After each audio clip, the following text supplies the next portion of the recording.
La nature a repris ses droits dans les 18 serres du Stuyvenberg. Et on imagine mal qu'à l'époque de leur construction en 1896, elles étaient à la pointe du progrès. Voulues par Léopold II pour alimenter les jardins royaux, gérées ensuite durant des années par un horticulteur privé, patrimoine de l'État belge après cela qui l'utilise pour ses parcs, avant que la région bruxelloise en hérite et qu'elle tombe peu à peu dans les oubliettes de l'histoire. Depuis la fin des années 80, les serres ont été tout à fait délaissées. Et donc aujourd'hui, en effet, la grande galerie qui longe tout le mur sud et toutes les serres qui sont en peigne et qui donnent sur cette grande galerie sont tout à fait dégradées. Aujourd'hui, il n'y a plus grand-chose à sauver de ce patrimoine.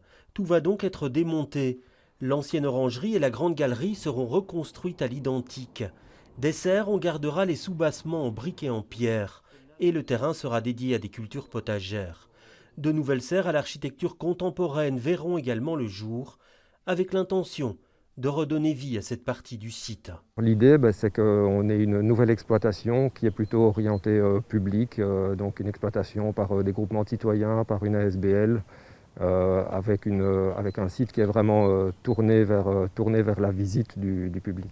Il faudra un peu plus d'1 an de chantier et 5 200 000 € pour métamorphoser les lieux et en faire une nouvelle porte d'entrée vers le jardin des fleuristes, un très beau parc rénové en 2004.